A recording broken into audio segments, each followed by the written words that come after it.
So how this 250 LM is significant, it's the 20th of 32. So it's fairly late in the production run. This one I think is very unique because it's got its original bodywork still.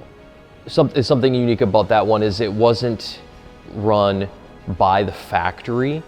It was sold originally to Maranello concessionaire, or through Maranello concessionaires, and it was run and raced at some smaller circuits. Did very well, won several events, but it wasn't one of those cars that was campaigned by the factory for Le Mans, for the Mille Miglia, or for Daytona or anything like that. Basically abandoned that to be a works race car, and it just became a customer car. And one of the interesting things about that dichotomy, I guess, between it being meant for GT racing, but it really is a full-on race car, is that you can drive it on the road. And this car in particular was driven from Maranello after it was completed to the United Kingdom. To touch on the rarity of the 250 LM series, there were 32 of them produced. I don't know the exact number of how many remain. I know the first one was destroyed by fire at Sebring shortly after it was delivered to the United States. So I know all of them aren't accounted for.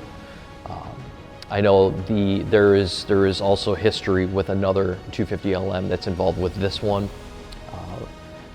I know of another that isn't in existence. So that makes this car just that much more rare. That makes this car that much more valuable because it's whole. It's in a rare area where it's been ground up restored, and it's in very good condition. It's been very well sorted to this point. It really has no major flaws or problems to worry about. It's ready for the track. It's ready for road rallies. So another factor that makes this particular car unique, or the design of this car unique, it uses the chassis rails to move fluids from the front to the rear. So it's a dry sump lubrication system for the engine, and its cooler is in the front, radiator is in the front, but the engine's in the back. So they used longitudinal tubes in the chassis to move engine oil and coolant from front to the back.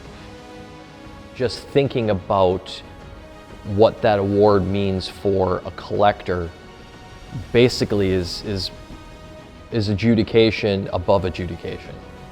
So owner of this car had it restored, and that was quite a lengthy process. It was during COVID, so that definitely was a challenge that they had to overcome. Then after the car's completed, it goes to California. First time anybody sees it's at Pebble Beach. So all of the pressure is on the team that restored it and the owner of the car, because you want to debut well there.